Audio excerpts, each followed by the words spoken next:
ஆண்டவரும் இரட்சகருமான இயேசு கிறிஸ்துவின் ஈடு இணையற்ற நாமத்தில் அன்றன்றுள்ள அப்பம் வாசகர்களுக்கு எங்கள் அன்பின் வாழ்த்துக்கள். 2025 ஆண்டு மார்ச் மாதம் 12ஆம் தேதி புதன்கிழமைக்குரிய தின தியானம்.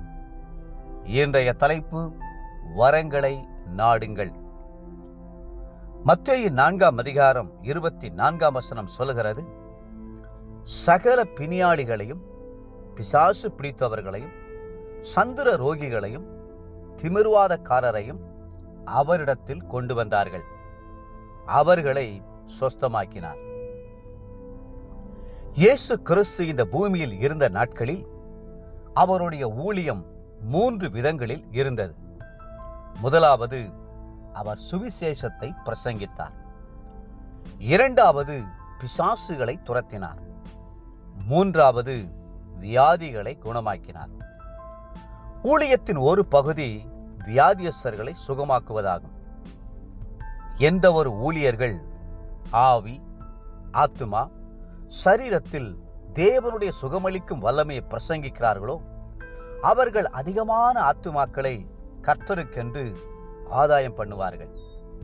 விசுவாசிகள் அனைவரும் ஆவியின் வரங்களோடும் வல்லமையோடும் செயல்பட வேண்டும் என்றுதான் கர்த்தர் விரும்புகிறார்.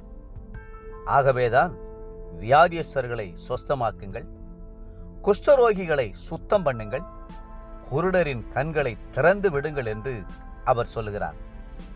இன்று தேசம் சந்திக்கப்பட வேண்டும் என்றால் அற்புதங்கள் நடந்தாக வேண்டும்.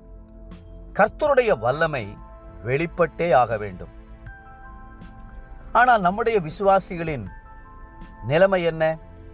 வியாதியஸ்தர்களை பார்க்கும்போது கர்த்தர் தந்த அதிகாரத்தோடும் வல்லமையோடும் ஊக்கமாய் ஜெபிக்காமல் பிரசித்தி பெற்ற ஏதாவது ஒரு ஊழியரின் பெயரை சொல்லி கை காட்டி விடுகிறார்கள். அல்லது அவருக்கு கடிதம் எழுதுங்கள், இவருக்கு கடிதம் எழுதுங்கள், அவர் விசேஷித்த வரம் பெற்றவர் என்றெல்லாம் சொல்லி விலாசங்களை கொடுக்கிறார்களே தவிர பாரம் எடுத்து ஜெபிப்பதில்லை. ஊழியர்கள் மேல் எந்த ஆவியானவர் இருக்கிறாரோ அதே ஆவியானவர் உங்கள் மேலும் இருக்கிறார். உங்களை கொண்டும் அவர் அற்புதங்களை செய்தருளுவார். அப்போஸ்தலர் நடபடிகள் 8ஆம் அதிகாரத்தை வாசித்து பாருங்கள். பிலிப்பு சாதாரண பந்தி விசாரிப்புக்காரனாய் நியமிக்கப்பட்டிருந்தார். இப்படி ஒரு சாதாரண விசுவாசியாய் இருந்த அவரை கொண்டு கர்த்தர் பலத்த அற்புதங்களை செய்தார். சமாரியா பட்டணத்தையே பிலிப்பு கலக்கினார். அமெரிக்க தேசத்திலுள்ள டாக்டர் ஒருவரை குறித்து கேள்விப்பட்டேன்.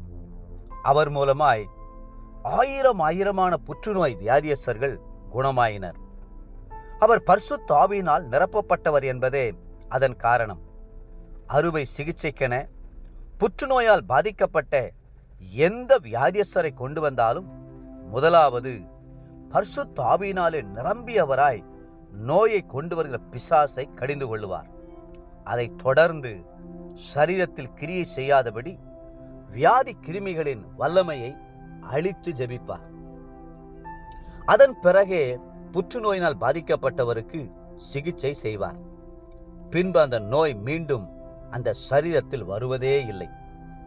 எண்ணற்ற நோயாளிகள் அவர் மூலமாக குணமாக்கப்பட்டிருக்கிறார்கள். தேவ பிள்ளைகளே, வியாதியஸ்தர்களுக்காக ஜெபிக்கும் போது சோர்ந்து விடாதிருங்கள். வியாதியஸ்தர் சுகமாக வேண்டுமே என்கிற பாரமும் மனதுருக்கமும் உங்களுக்குள் இருந்தால் நிச்சயமாகவே அவர் உங்களுக்கு ஆவியின் வரமாகவே கர்த்தர் தந்தருளுவார். உங்கள் கரங்களின் மூலமாக பலத்த அற்புதங்களை கர்த்தர் செய்தருளுவார். இன்றைய நினைவிற்கு அப்போஸ்தலர் நடபடிகள் 19ஆம் அதிகாரம் 11ஆம் வசனம்.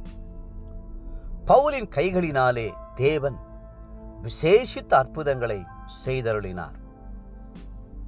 இன்றைய வேத வாசிப்பு காலை உபாகமம் 17, 18 மற்றும் 19ஆம் அதிகாரங்கள்.